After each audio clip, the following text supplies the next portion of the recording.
Mark, he's got to be smiling a bit. Last night in the CFL, Calgary destroys, and I mean destroys Winnipeg 37-16. It was 29-6 at halftime.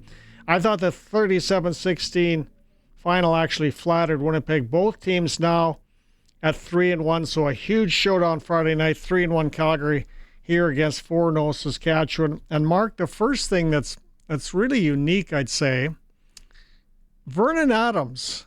How do you do this with how dominant Winnipeg has been in the last 5 years, winning the West for 5 years straight? Vernon Adams has a winning record against the Winnipeg Blue Bombers, and he does it again, a couple of touchdown passes, and it was masterful, I thought, in his play calling.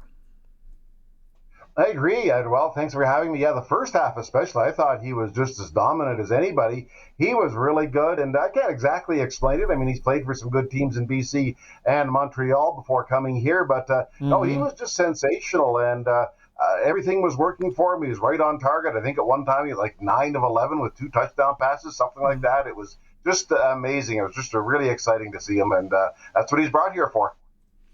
And not only did he throw the ball well, he got a lot of running support. Like I haven't seen a team run against Winnipeg that well for quite a while. Meanwhile, Adam Bighill is dressed in red watching it. So, I mean, it was a great night for your running game. Overall, the ground game has been very good. It's probably been the one area that's been the most consistent through the first 4 games. Dedrick Mills is racking up big yards. Obviously, yes. You can see Vernon Adams' escapability. He's done very well. Jeshurun Antwi didn't play this week, had a bit of an ankle injury, not considered real serious, but he didn't play. So they'll be even stronger when they come in and play the Riders next week. But the line has played very well, but the backs have been really solid. So that was just a continuation of the trend through the first 4 games. Now, Bob Slowick took over your defense. He was in the NFL, I think, for 10 years, a decade. He had a great defense in 2019, I believe it was, in Montreal. Your new defensive coordinator, and he is doing a bang-up job. I mean, this looks like a completely different defense, Mark. There's more blitzing. The defensive backs are more aggressive.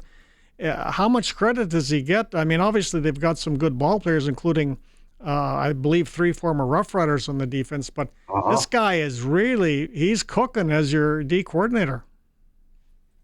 Oh, for sure. First of all, he's really experienced. I mean, when they decided they needed a new coordinator, I mean, he obviously had the deepest resume of anybody that would have talked to about the job, because you're right, he is 70. So there was some concern about whether he'd want to do it, but he did want to do it.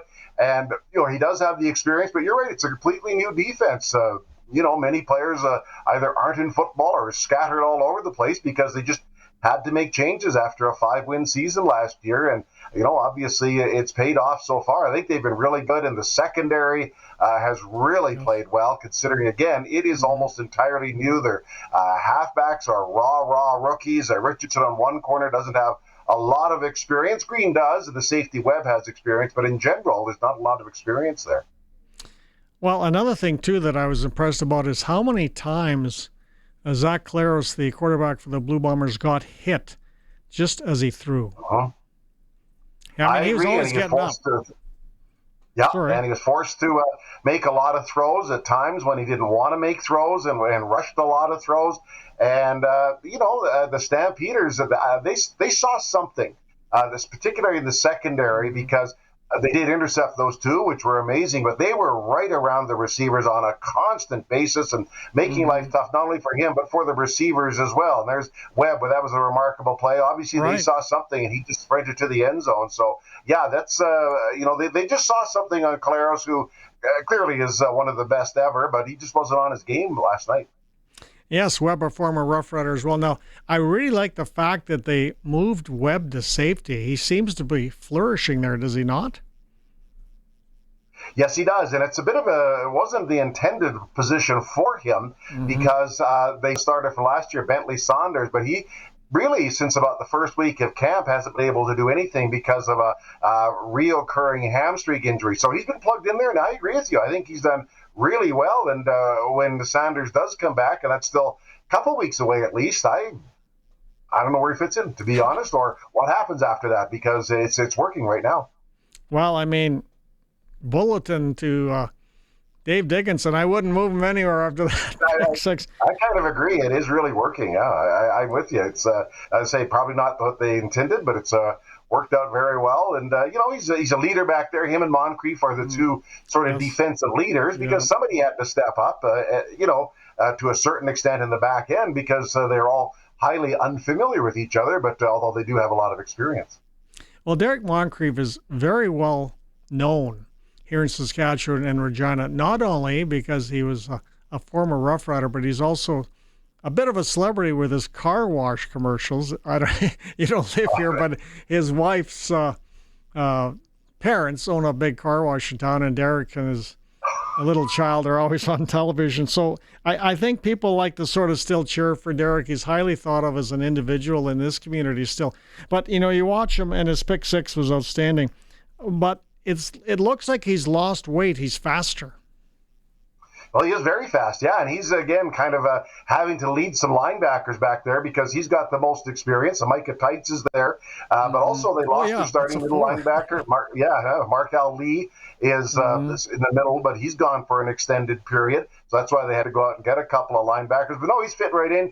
Huge personality. He's been talking about his child, who is in Regina on a regular basis. Child arrived, I guess, roughly a month ago, and if he's a big personality, I can understand it because he's showing signs of that here. And a very likable guy. Yeah. Yeah, you see him constantly on the news washing somebody's car. But anyway, he's kidding about that. I didn't know that. Yeah. Yeah. Now, last year, let's be honest, your defense versus the run was a turnstile. I mean, anybody could run against you, and I know during the offseason, Dave Dickinson said that was a major concern and they had to beef up. And I really like the fact that you guys picked up Miles Brown from Saskatchewan. Once the Riders picked up Mike, Rose. Rose trade. Yeah, the trade, right? Almost like a trade. And they're such different defensive tackles. One's got a skill set totally different from another. Brown is a plugger at 320. Mike Rose is lighter, but, he can tackle outside of the box. He's got more mobility, so you can argue about that. But, I really thought that he's part of it, but you guys are stacking up the run so much better. What are all the reasons for that, do you think?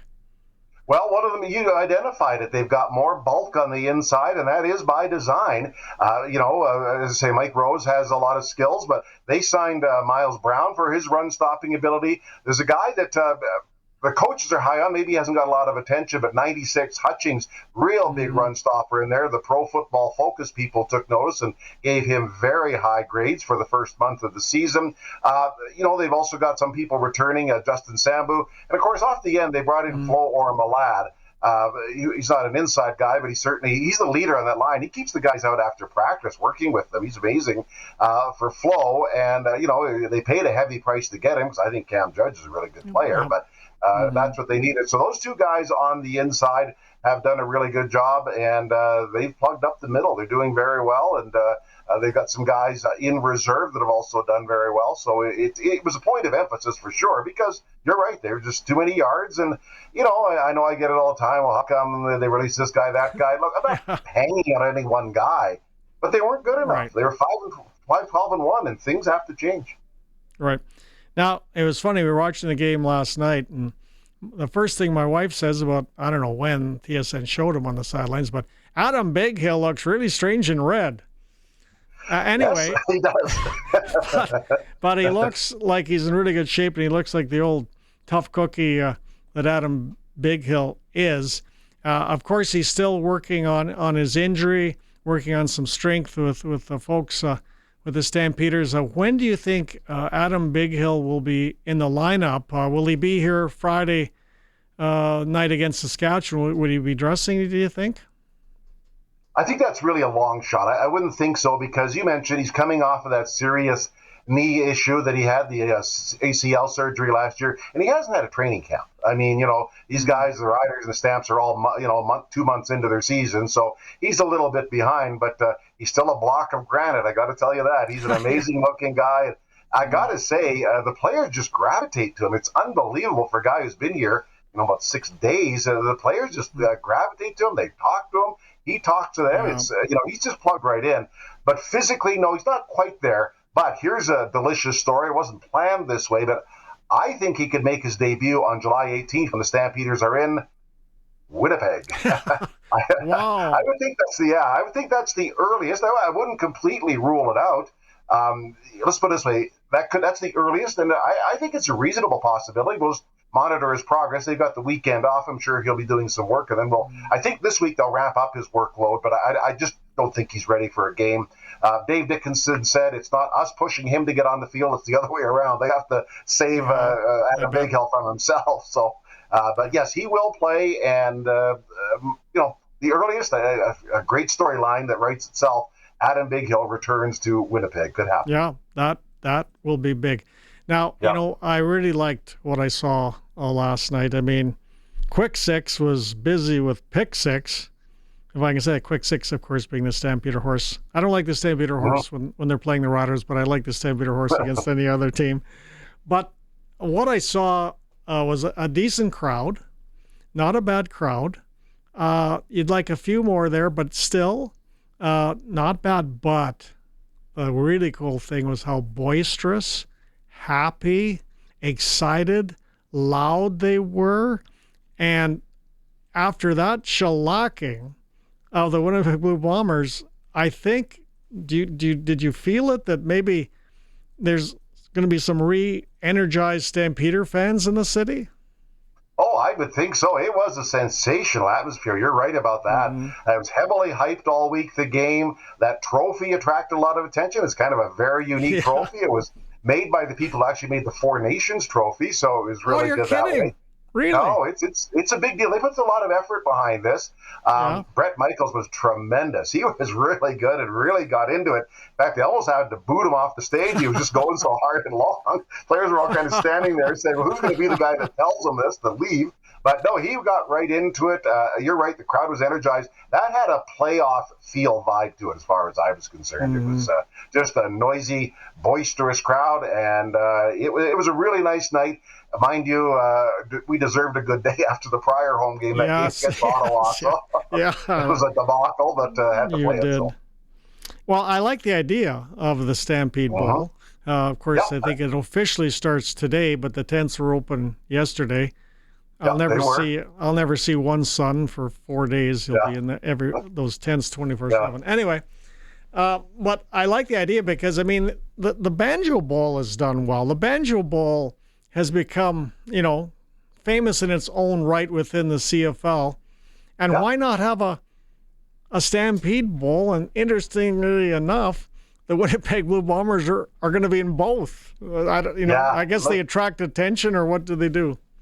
Yeah, no, it was a really good idea, and they had to pair up with the Stampede. Okay, you can't do this on your own, and there's a bunch of reasons, and something probably that was long overdue. But the Stampede and the Stampeders got together, and it became the real key is this became an official Stampede event, not just a CFL game. And look, the Stampeders have their great following, but it's a regional following. The Stampede is a worldwide phenomenon. And, the Stampede got their muscle behind it and told people about it and everything. And that brought out people that, barely know where Canada is, never mind the CFL. And they were there. So, but it's really, really well done. And, they'll build on that because it was just a great game. Lots of great hype. The Stampede was there helping out. And it was just almost a playoff style night as far as I was concerned, even though it's July the 3rd. You bet. Now, there it is. There it is. Look at that! The exciting presentation of the I'll be full lifted. Stampede Bowl. Yeah, it's a nice trophy. Now, if you could, Curtis, could you get that graphic for us? Because the Winnipeg Blue Bomber social media team did a heck of a funny and entertaining graphic. I think I sent it to you, and it just having a good sense of humor, I think, is win or lose. People love it. And they appreciate it.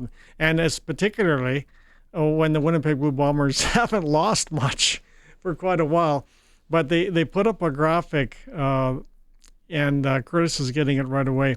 And it's right there where they say Winnipeg X Stampeder logo final.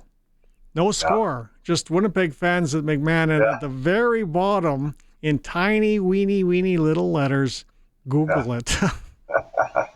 Well, at least they made light of it because, it hasn't happened often, like you said. But the Bombers were spanked pretty good last night. Let's not kid anybody. So, yeah, good for them to at least seeing it. There was no time for making excuses or anything or pointing fingers. They lost. They'll win far more than they lose this year, but that was not them at their best. Yeah, I mean, no, you're never going to take Winnipeg for granted at any time. And there's another one of your pick sixes there. Well, I'll just tell you at halftime when we were going to the break, I just said it was, the score's 29-6, but I said, nobody rest.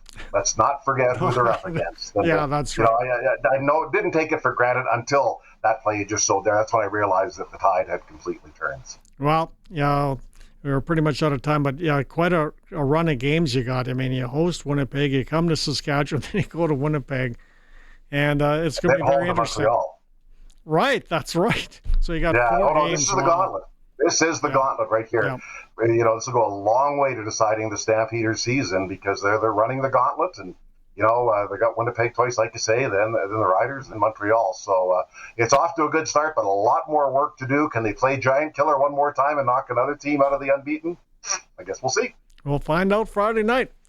Anyway, that's great. Thanks a lot, Mark, for joining us on SportsCage.